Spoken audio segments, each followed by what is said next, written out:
Good evening, everyone, and it's time for another episode of What Are the Invasive Species This Time?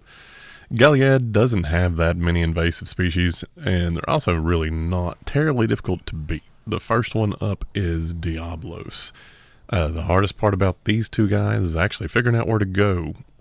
If you go to the central area and climb up to the tower in the middle, if you get to looking at the map, like you can go all the way down to the corner, there's a tiny little valley you can get into. You just follow it all the way to the end and climb up a series of rocks, and the Diablos will be there. So let's go ahead and talk about what you have to do to actually repel the Diablos.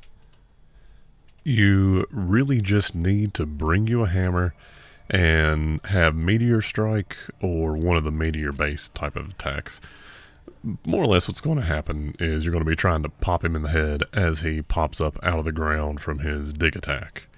And that's all there is to it.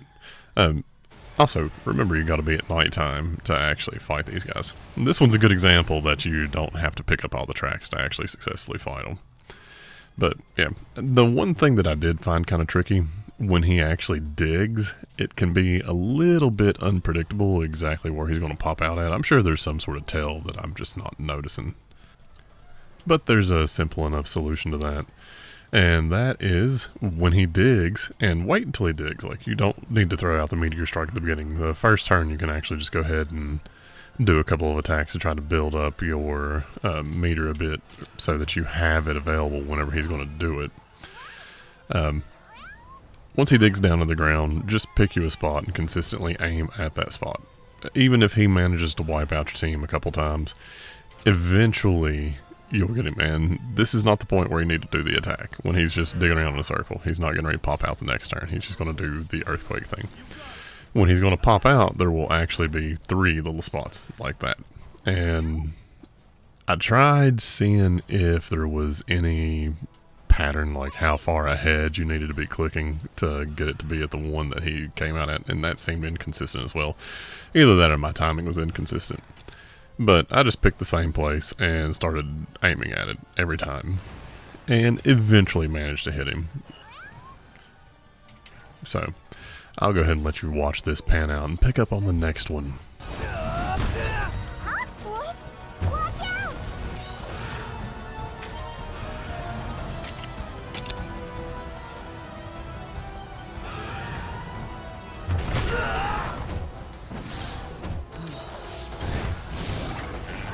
All right.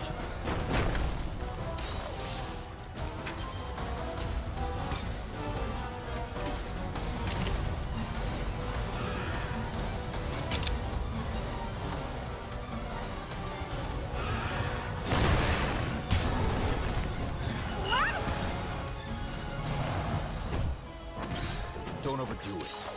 Thanks. You got it.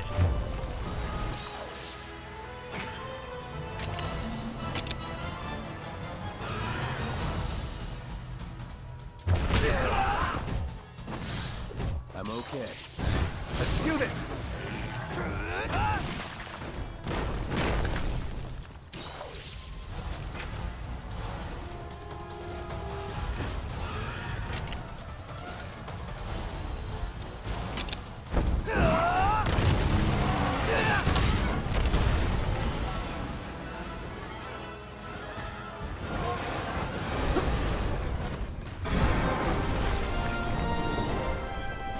Right.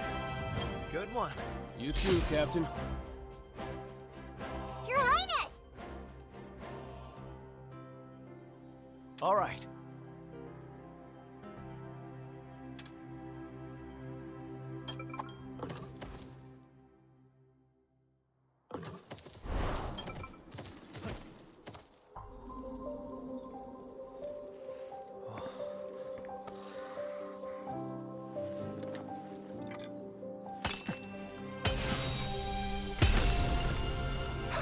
Look at that. Repel!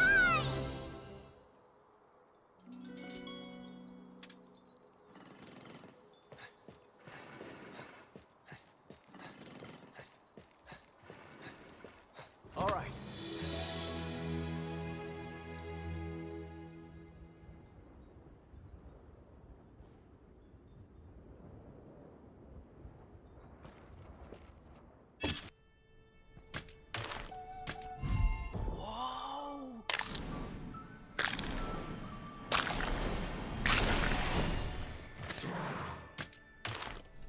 Next up is Invasive Odogaron. He is a little bit more of a challenge. He's the reason why in the main guide I told you to pick up an Almudron, because you're going to need something that can inflict mud blight. And you basically just have to spam him with the mud attacks from the get-go. So, also to get to his den, you need to go to this particular wind tunnel and let it pick you all the way up to the top to be able to get over to it. Just remember, with a lot of the ones where you're actually trying to cut it really close to a cliffside, if you sit in the air currents until they take you as far up as they can physically take you, you'll generally be a little bit better off. It can be a bit of a pain to actually manage to reach them occasionally, but a little bit of persistence, you get to the closest one and you'll get there, or at least get to the tallest one. It's not really that bad, it's just a bit of a pain in the rear, especially since it's kind of harder to actually get into the area than it is to actually beat the creature once you get there. But it's this exact ledge, and it can be just a bit tedious to get to. But once you get to it, the rest of it's just straight shot. He's just right there. Alright, now, I thought that I would be able to jump over top of him to grab the claws, or to grab the little things of light. Now, what you're going to have to do is inflict mud blight on him while trying to break his claws. So while you have your Monsty just smacking him over and over again with mud-based attacks, go ahead and do whatever you need to do to break the claws, because you need both conditions met to actually end this one. And he actually can do a decent little bit of damage, so if he's actually targeting you in a way where you can counter the attack, you should, but I found it was really just largely a little bit of luck on this. Bringing in a decently strong weapon and focusing in on trying to actually break the claws. One thing to remember with the invasive species is they're actually significantly higher level than you are. So even if you could do damage to their health, it'd take quite a bit of work to do so. But yeah, he will slowly whittle away at your team, so a few Vitality Essence, if you happen to have them, might not be completely out of order here. Or swapping out your companion with someone that's a little bit more likely to throw Vitality Essence out. But yeah, just keep going until you get a decent amount of mud blight on him. You can swap in a Mossy once you have it, but I found it was just as easy to just keep hammering away at him until I finally broke the claws. And once you break him, the next time he does one of his big moves, he will slip and fall, and it'll be over.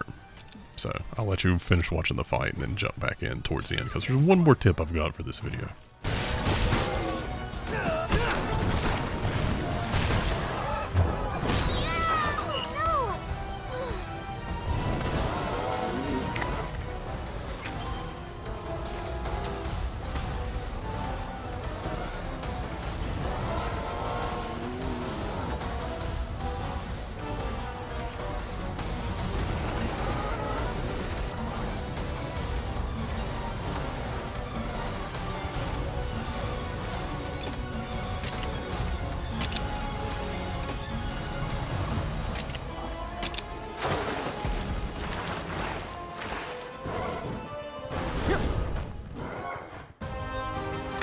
Yeah!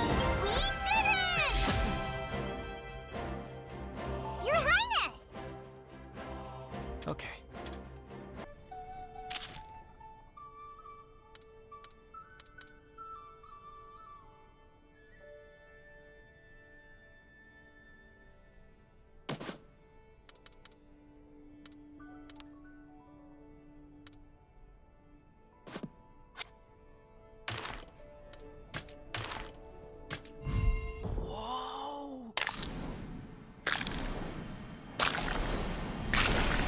So a couple of last thoughts that kind of normally don't make it into these types of videos, but I mentioned in one of the last ones that I held on to Mizutsune until I got Zinogre. And the reason for that is at this point, I'll actually go ahead and release Mizutsune and Zinogre into the same habitat and start raising them up together. Why? Because there's a rivalry between the two of them. So as you progress one, you also get evolutions on the other one. So for Zinogre, you'll go from Zinogre to Stygian Zinogre, and then into Thunderlord Zinogre, I think is last. And Mizutsune will just straight jump to Soulseer Mizutsune. So that's cool on that part. And there's also one other tip. I made the mistake of releasing them and Tigrex in the exact same area. And one of the problems you run into with that is the both of them are going to produce enough monsters that you would cap off an area in terms of the maximum number of monsters that you can have. So what I ended up having to do was, I was raising Tigrex up just for the fun of it too, and as you'll see right here, that opens up some of his variations. So he'll go from Tigrex to Brute Tigrex, I'll just say Tigrex, I like it better, to, what is it? Grimclaw Tigrex. Well, there's not enough room for all those different variations. So what I was doing was ending out just dropping off the base versions. And you may worry about that. I did it first, so I got rid of some of the other stuff, and I just ultimately end out dropping Tigrex out of this whole habitat. But what you can do is, if you've completely eradicated one of these rare species that just doesn't spawn in the wild, go back to the original den you got them from, and you can get them again. In other words, if I need another Tigrex, I can just go back to the den where I beat Diablos and pick up another baby Tigrex and just start the chain over again. So, yeah, you may have to raise them back up through the ranks to get the mutations to pop back out again, but that's all. It's not that bad. So don't worry about it if you find you've misplanned and you've put the wrong one in the wrong habitat, or you've overcrowded your habitat and you need to get rid of something. You can always go back and get another copy of the baseline one and just remutate it in a different area. Alright, anyway, that's all there is for this video. Remember, if I can beat it, so can you.